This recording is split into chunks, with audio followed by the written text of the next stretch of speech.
Hello students. So as we were discuss about the acidity of alcohol and phenol, so now we will discuss about the acidity of alcohol. So acidity of alcohol को discuss करने से पहले जो हमने rest में पहले जो process किया था एक बार उसी को कंसिडर करते हैं और फिर उसी के फर्दर ही हम आगे चलते हैं. तो हम acidity of alcohol and phenol की बात कर रहे थे. तो हमने यहाँ पर कंसिडर किया था कि जो अल्कोहल्स हैं they act as a they react with the metals and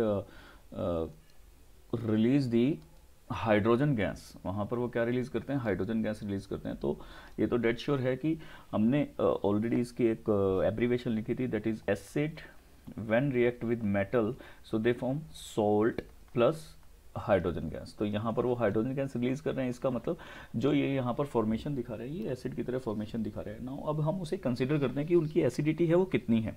ठीक है. सो हेयर यहाँ पर उसकी एसिडिटी अल्कोहल की जो एसिडिटी है वो है क्यों, हम उस चीज़ को कंसिडर करते हैं यहाँ पे. सो उस चीज़ को कंसिडर करने के लिए मैं जनरल फार्मूला लिख रहा हूँ RCH2O एंड H. ठीक है. अब बात करते हैं इसके रिलीज की. ये जितनी जल्दी ये हाइड्रोजन को रिलीज कर देगा यहाँ से by taking it's electron, sorry arrow जो है वो उल्टा आएगा, बाय टेकिंग इट्स इलेक्ट्रॉन, उसी के ऊपर इसकी एसिडिटी है जो डिपेंड करती है. अब सी कंसीडर इसके साथ में क्या है, ये ऑक्सीजन है. Oxygen is electronegative atom. Oxygen को इलेक्ट्रॉन चाहिए. अब अगर हम यहाँ पे कंसिडर करें से ये ऑक्सीजन है, ये हाईली इलेक्ट्रोनेगेटिव है और इसको और इलेक्ट्रॉन की आवश्यकता है क्योंकि because of the high electronegativity. तो ये ट्राई करेगा हाइड्रोजन से लेने की, और अगर ये हाइड्रोजन से इलेक्ट्रॉन लेगा तो हाइड्रोजन यहाँ से बहुत जल्दी रिलीज हो जाएगा और ये ओ नेगेटिव के साथ यहाँ पर H पॉजिटिव की फॉर्मेशन कर देगा और ये लुईस एसिड की तरह एक्चुअली ट्रीट करेगा. क्लियर हुई बात. अभी बात करते हैं दूसरे लेवल की. इसके जो इस तरफ वाले ग्रुप ही, यहाँ पर आर ग्रुप लगा हुआ है. आर ग्रुप का मतलब क्या है? Electron donating group. ठीक है. ये इसको अगर इलेक्ट्रॉन अगर इस ऑक्सीजन की इस तरफ से यानी कि एल्काइल ग्रुप से ही जो रिक्वायरमेंट है वो फुलफिल हो जाती है तो ये हाइड्रोजन से जो इलेक्ट्रॉन नहीं लेगा यानी कि इसकी एसिडिटी है जो वो लेस हो जाएगी. तो अब बात करते हैं जितने ज़्यादा एल्काइल ग्रुप लगे होंगे. अब यहाँ से 2 एल्काइल ग्रुप लगे हैं मतलब इसको रिक्वायरमेंट और ज़्यादा फुलफिल हो रही है यहाँ पे ऑक्सीजन की, और 3 एल्काइल ग्रुप लगे हुए हैं तो यहाँ पर इस कार्बन के साथ साथ इस ऑक्सीजन की जो फुलफिलनेस है वो और ज़्यादा हो रही है. So due to this reason हम कह सकते हैं कि जितने ज़्यादा एल्काइल ग्रुप लगे होंगे कार्बन की जो रिक्वायरमेंट है वो एल्काइल ग्रुप से कंप्लीट हो जाएगी तो वो हाइड्रोजन से इलेक्ट्रॉन नहीं लेगा. तो अब अगर बात करें इसकी एसिडिटी की, सो हम बोल सकते हैं इजीली ये सबसे ज़्यादा एसिडिक होगा, ये उससे लेस एसिडिक होगा और ये सबसे कम एसिडिक होगा. ठीक है. तो ध्यान रखने वाली बात है कि यहाँ पर एसिडिटी जो है वो डिपेंड करती है एल्काइल ग्रुप के पार्ट की. तो प्राइमरी जो है वो सबसे ज़्यादा एसिड होगा, एसिडिक करेक्टर का होगा. The acidic character of alcohol is due to the polar nature of OH bond. So जो ये OH बॉन्ड है इसके वजह से होती है. एन इलेक्ट्रॉन रिलीजिंग ग्रुप से CH3 C2H5 increase the electron density on oxygen. Oxygen के ऊपर इलेक्ट्रॉन डेंसिटी है ये इंक्रीज कर देगा and decrease the polarity of the OH bond. तो OH बॉन्ड की जो पोलैरिटी है वो डिक्रीज हो जाएगी. This decrease the acid strength, ये एसिड स्ट्रेंथ को डिक्रीज कर देगा. For this reason acid strength of the alcohol decrease in the order. So by this order जो एसिड स्ट्रेंथ है वो डिक्रीज हो जाती है. क्लियर. नेक्स्ट जो हम बात करते हैं alcohol can act as a Bronsted acid as well as base. ये एसिड और बेस दोनों तरह से एक्ट करते हैं. ठीक है.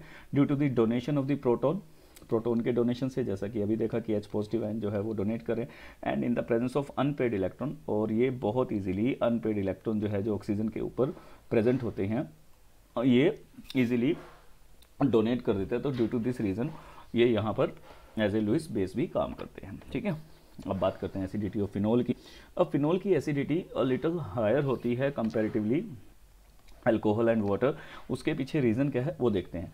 देखिए अल्कोहल जो है एक फिनॉल जो है एक रेजोनेटिंग स्ट्रक्चर में रहता है. नो डाउट यहाँ पर हमें ऑक्सीजन जो है इलेक्ट्रॉन डोनेटिंग ग्रुप है और इलेक्ट्रॉन डोनेटिंग ग्रुप यहाँ पे आपको जो इलेक्ट्रॉन जो है वो रिंग में सप्लाई करेगा जिसकी वजह से ऑर्थो और पैरा पोजीशन पर नेगेटिव चार्जेस बढ़ेंगे और ये रेजोनेटिंग स्ट्रक्चर में चला जाएगा. अब उसकी वजह से इस पूरी यूनिट के अंदर आप देख सकते हैं कि पोलैरिटी जो है वो पोलैरिटी है जो प्रोड्यूस होती है, इधर पॉजिटिव चार्ज है और इधर नेगेटिव चार्ज है.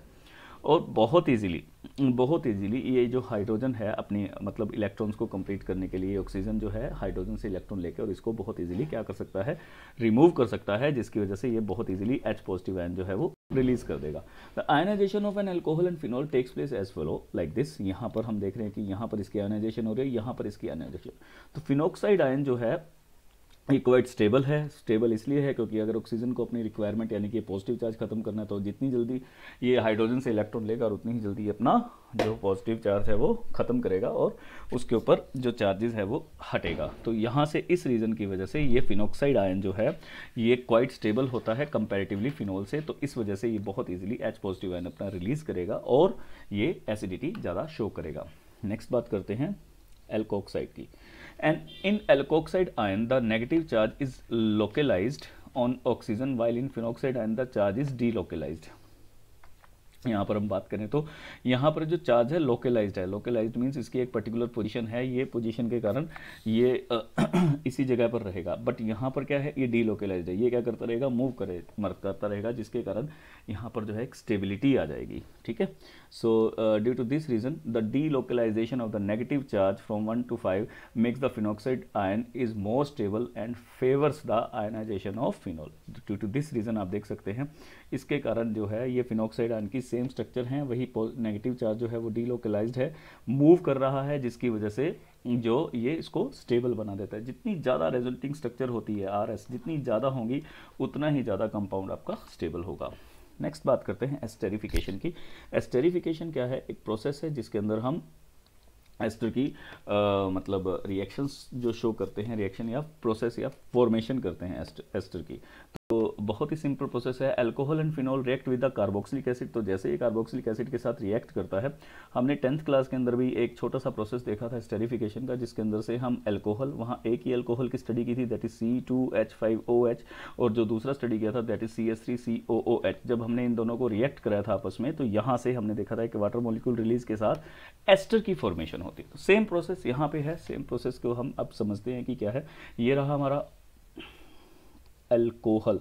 यदि हम इस ग्रुप की बात करें RONH, this is the alkyl group, और ये उसके साथ OH ग्रुप लगा हुआ है। ये AR अराइल को शो कर रहा है। हम एक बार अल्काइल ग्रुप को कंसीडर करते हैं और ये रही हमारी एसिड की चेन। ठीक है, सो this is the acid chain. Acid किस वे में हमारे साथ कंपाउंड के साथ किस तरीके से इस फॉर्मेशन में रहता है। तो ये OH ग्रुप तो है, इसको रिलीज करना बहुत ही ज़्यादा आसान हो जाता है।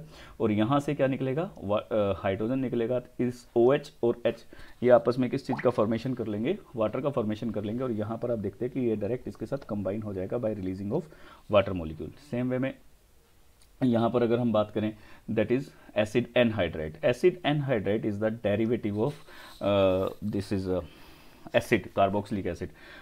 इसके अंदर होता कुछ नहीं है, दैट इज COOH।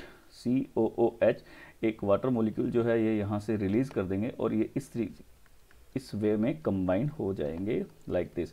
ठीक है, सो ये भी R की चेन है और ये भी R की चेन है, कंबाइनली ये स्ट्रक्चर रहता है। ठीक है, तो जब ये ब्रेक होगा, तो यदि मान लीजिए कि इसको यहाँ से ब्रेक करते हैं तो आपके पास O। ठीक है, सो एक H यहाँ लगेगा और एक OH इधर लगेगा, एक एसिड और एक एस्टर की फॉर्मेशन आपको यहाँ पर देखने को मिलेगी। क्लियर है, यहाँ पर इस वे में ब्रेक होगा। Now ROCl, this is also the derivative of acid COOH। इसको यदि हमने रिमूव कर दिया किससे, Cl से, तो ये दिस इज COCl बनता है। COCl इसको निकालना बहुत ही ज़्यादा आसान है, निकल जाएगा, यहाँ से H निकलेगा, HCl बन गया और यहाँ से आपका एस्टर का फॉर्मेशन हो गया। नाउ ये जो प्रोसेस है ये हम पायरिडीन की प्रेजेंस में करते हैं, क्योंकि ये रिवर्सिबल प्रोसेस होता है। रिवर्सिबल प्रोसेस होने के कारण हम मैक्सिमम से मैक्सिमम जो एसिड है वो यहाँ कंज्यूम करवाते थे, ताकि जो रिएक्शन है वो फॉरवर्ड रिएक्शन में रहे। So due to this reason यहाँ पर पायरिडीन का यूज होता है। Now next is the introduction of the acetyl. This is the acetyl. The CH3CO group को हम एसिटाइल ग्रुप बोलते हैं। इन द अल्कोहल और phenol is known as acetylation. इसे हम एसिटाइलेशन कहते हैं। So this is what, this is the वही एसिड एनहाइड्राइड है। यहाँ R की जगह हमने CH3 लगा दिया। तो यदि इसकी स्ट्रक्चर देखें तो स्ट्रक्चर कुछ इस तरीके की होगी, O C double bond O CH3। So this is the structure, ये इसका स्ट्रक्चर है। तो इसको ब्रेक करना बहुत ही ज़्यादा आसान है। यहाँ से आप ब्रेक कर दीजिए। ब्रेक करने से आपको क्या मिलेगा, एक एसिड मिलेगा। यहाँ पर H की अवेलेबिलिटी के साथ यहाँ एसिड हो जाएगा और ये डायरेक्टली इसके साथ जाकर अटैच हो जाएगा, यहाँ से निकलेगा और O CH3CO यहाँ पर जाकर डायरेक्टली अटैच हो जाएगा। इसी को बोलेंगे एसिटाइलेशन। यदि एक एसिड ग्रुप यानी कि कार्बोक्सिलिक ग्रुप और अल्कोहलिक ग्रुप वहाँ पर प्रेजेंट हो तो इसके साथ साथ आप देख सकते हैं कि यहाँ पे इसको हम बोलते हैं aspirin. So this is called aspirin over here, ठीक है। नेक्स्ट जो हम बात करेंगे, next is reaction involving cleavage of the carbon and oxygen. So carbon और ऑक्सीजन बॉन्ड का जो क्लीवेज होगा उसको हम बात करें। अभी तक जो हम क्लीवेज की बात कर रहे थे ये रहा हमारा अल्कोहल। अभी तक जो हम बात कर रहे थे इस बॉन्ड की क्लीवेज की बात कर रहे थे, ठीक है, जब H रिलीज हो रहा था और ये अपना एसिडिक कैरेक्टर शो कर रहा था। अब जो हम बात करने जा रहे हैं इस बॉन्ड की, यानी CO बॉन्ड का क्लीवेज होगा, यानी कि क्या रिलीज करेगा, ये OH रिलीज करेगा।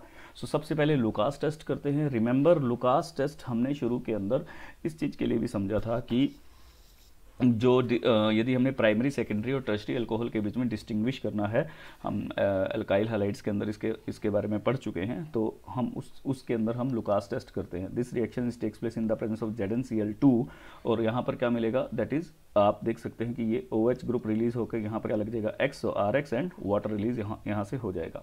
यदि ये प्राइमरी अल्कोहल है, सेकेंडरी अल्कोहल है और टर्शरी अल्कोहल है, ये तीनों में डिफरेंट रिएक्शंस होती हैं, ये हम ऑलरेडी पढ़ चुके हैं। नेक्स्ट जो हम बात कर रहे हैं that is with the PX3 PX3 के अंदर PCl3 Br3 इन तरह की जो है रिएक्शन आप देख सकते हैं Cl एंड Br के केसेस के अंदर, ठीक है। सेम वे में आपको अल्काइल ग्रुप मिलेगा और एक that is H3PO3। This is phosphorous acid जो है वो आपको देखने को यहाँ मिलेगा, ठीक है। तो नेक्स्ट है dehydration. What is dehydration? Dehydration होता है that is removal of water, ठीक है। रिमूवल ऑफ वाटर किस में से, एक पूरे कंपाउंड से। यदि ये वाटर का रिमूवल हो गया, एक OH और H निकल गया, तो ये सैचुरेटेड से किस में कन्वर्ट हो जाएगा, अनसैचुरेटेड में कन्वर्ट हो जाएगा।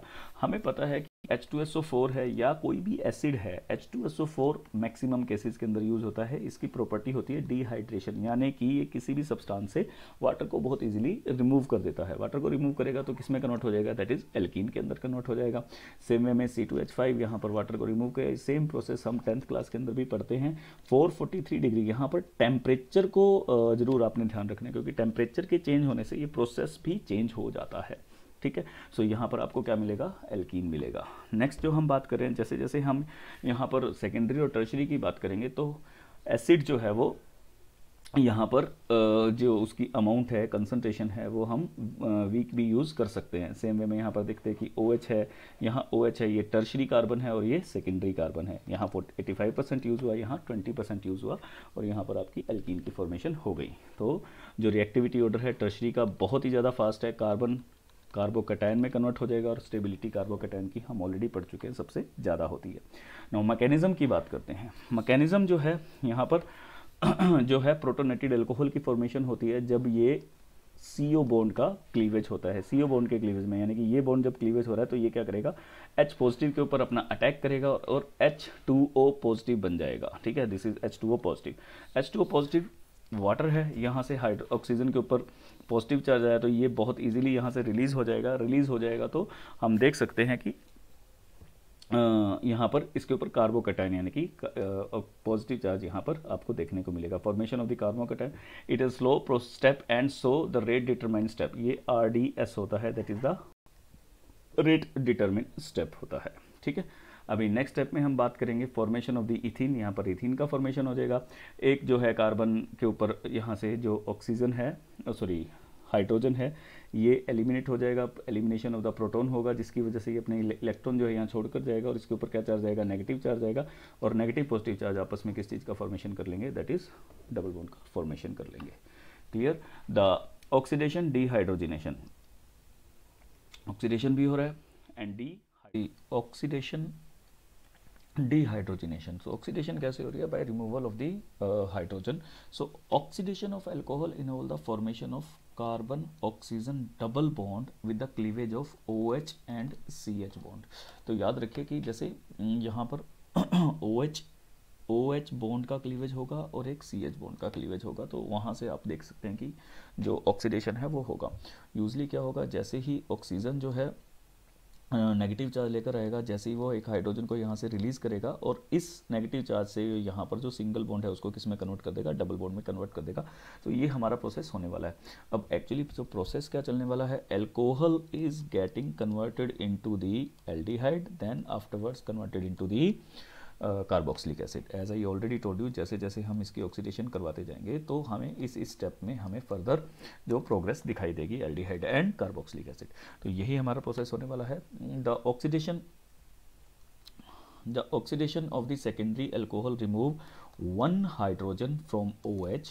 जो OH होगा यहाँ से एक हाइड्रोजन का रिलीज होगा और एक यहाँ से रिलीज होगा। तो ये एक OH से एक हाइड्रोजन रिलीज हो रहा है और एक ये हाइड्रोजन रिलीज हो रहा है। इसके रिलीज होते ही जैसा मैंने आपको बताया कि ये डबल बॉन्ड में कन्वर्ट हो जाएगा, O डबल बॉन्ड आ गया। और यहाँ पर आप देख रहे हैं now this is called ketone. जब सेकेंडरी अल्कोहल लेंगे तो ये किसकी फॉर्मेशन होने वाली है, कीटोन की फॉर्मेशन होने वाली है।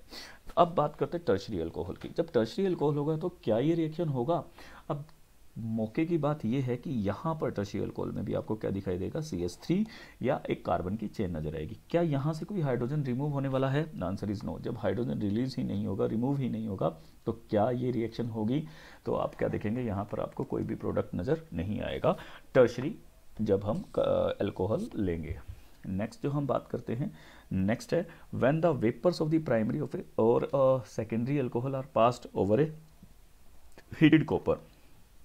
कॉपर भी एक ऑक्सीडाइजिंग एजेंट है। एट 573 केल्विन टेम्परेचर पर dehydrogenation takes place and aldehyde और कीटोन इज फॉर्म। ठीक है, प्राइमरी अल्कोहल लेंगे तो ये क्या बनेगा, एल्डिहाइड बन जाएगा। सेकेंडरी अल्कोहल लेंगे सेम सिचुएशन सेम पार्ट के अंदर, तो ये क्या बन जाएगा, दैट इज कीटोन बन जाएगा। तो जब टर्शरी लेंगे तो एज आई टोल्ड यू कि टर्शरी के अंदर तो ये प्रोसेस होनी थोड़ी सी मुश्किल है, पर यहाँ पर एक रिएक्शन होगी और उस रिएक्शन के अंदर आप क्या देखेंगे, यहाँ पर ये एल्कीन के अंदर कन्वर्ट हो जाएगा। याद रखना है ये प्रोसेस टर्शरी के अंदर, और ये रिएक्शन इंपॉर्टेंट भी है और थोड़ी सी हमारे जो बोर्ड एग्जाम में है काफ़ी बार पूछी भी गई है, तो आपको इसको बहुत अच्छे से ध्यान रखना है। नेक्स्ट जो हम बात कर रहे हैं रिएक्शन ऑफ द फिनोल। अब बात करते हैं जो electrophilic aromatic substitution. This is benzene ring. ये बेंजीन रिंग है। बेंजीन रिंग के ऊपर हमें पता है कि दो ऐसे पॉइंट्स है जहां पर आपको नेगेटिव चार्ज देखने को मिलेगा। यहाँ पर क्योंकि ऊपर जो ग्रुप लगा हुआ है, ये कौन सा ग्रुप लगा हुआ है, इलेक्ट्रॉन डोनेटिंग ग्रुप लगा हुआ है। अब मान लीजिए कि इलेक्ट्रोफिलिक सब्स्टिट्यूशन होता है तो किस किस पोजीशन पर जाएगा, ऑर्थो एंड मेटा पोजीशन पर आपको देखने को मिलेगा। तो सारी की सारी सब्स्टिट्यूशन हमें इसी तरह से मिलने वाली है। तो let's discuss it. So first of all nitration है। नाइट्रेशन मीन्स HNO3 की प्रेजेंस में हम ये रिएक्शन करने वाले हैं। HNO3 का मतलब क्या हुआ, that is NOH, this is O, this is also O। ठीक है, अब इस पर्टिकुलर प्रोसेस के अंदर हम क्या देख रहे हैं कि यहाँ पर जो which is the more electronegative, this oxygen is more electronegative. तो ऑक्सीजन के ऊपर नेगेटिव चार्ज आएगा, ऑक्सीजन के ऊपर नेगेटिव चार्ज आएगा। This nitrogen is have the positive charge, तो इसकी यहाँ से ये रिमूवल हो जाएगा और यहाँ पर आपको क्या मिलेगा, OH से NO2 मिल जाएगा। ठीक है, सो दिस OH यहाँ से बहुत इजीली रिमूव हो सकता है। ठीक है, तो यहाँ पर NO2 क्योंकि N के ऊपर क्या चार्ज होगा, पॉजिटिव चार्ज होगा, एक ऑर्थो वन एंड एक para one, that is nitration. अब बात करते हैं कि नाइट्रेशन यहाँ पर दो तरह के कंपाउंड्स की फॉर्मेशन करेगी हाइड्रोजन बॉन्डिंग के अंदर, और ये हाइड्रोजन बॉन्डिंग का एक बेस्ट एग्जाम्पल है जिसमें इंट्रा और इंटर हाइड्रोजन बॉन्डिंग का फॉर्मेशन होता है। ये एक मॉलिक्यूल है, ठीक है, ये अलग मॉलिक्यूल है। एक मॉलिक्यूल और दूसरे मॉलिक्यूल के बीच में जब हाइड्रोजन बॉन्डिंग सेट होती है, जैसे कि पैरा में जो हो रही है, इस पर्टिकुलर कंडीशंस के अंदर हम इसे बोलेंगे इंटर मॉलिक्यूलर हाइड्रोजन बॉन्डिंग। जब एक मॉलिक्यूल और दूसरा मॉलिक्यूल अलग है within the same molecule, जब within the same molecule आप हाइड्रोजन बॉन्डिंग को देखते हैं तो हम उसे क्या बोलते हैं, इंट्रा मॉलिक्यूलर हाइड्रोजन बॉन्डिंग। ठीक है, तो ये दो तरह की हाइड्रोजन बॉन्डिंग हमें देखने को मिलेगी। नेक्स्ट है यदि हम कंसंट्रेशन बढ़ा दें, ठीक है, कंसंट्रेशन जो है नाइट्रिक एसिड, जो नाइट्रिक एसिड है कंसंट्रेटेड ले लें यहाँ पे, तो यहाँ पर एग्जैक्टली जिस पॉइंट पर नेगेटिव चार्ज आपको नज़र आ रहा है, हर पॉइंट पर NO2 ग्रुप लग जाएगा और इसे हम पिक्रिक एसिड बोलते हैं। बहुत इंपॉर्टेंट रिएक्शन है, इसके बारे में भी काफ़ी बार बोर्ड क्लास में पूछा गया है, तो याद रखिएगा इसको। Next is halogenation. Same way में हेलोजिनेशन की बात करते हैं। Halogenation is the same way. यहाँ पर CS2 की प्रेजेंस में Br2 को हमने किया, Br पॉजिटिव फॉर्म करेगा, एक इस साइड में और एक पैरा की तरफ, माइनर एंड मेजर में हमेशा पैरा वन जो है वो क्या बनेगा, मेजर बनेगा बिकॉज ऑफ द सिमेट्री। ठीक है, नेक्स्ट जो हम बात करेंगे ये सभी के सभी रिएक्शंस हम एक एक बार डिस्कस कर चुके हैं। अभी जब यहाँ पर हम phenol when treated with the bromine water यानी कि एक्सेस में ले लिया जाए, जैसे कि 3 मोल लिया हुआ है, तब आप देखेंगे सेम में यहाँ पर 2, 4, 6 ट्राइब्रोमोफिनोल की फॉर्मेशन होगी। Now tomorrow we will discuss some important further reactions. Okay, fine, thank you.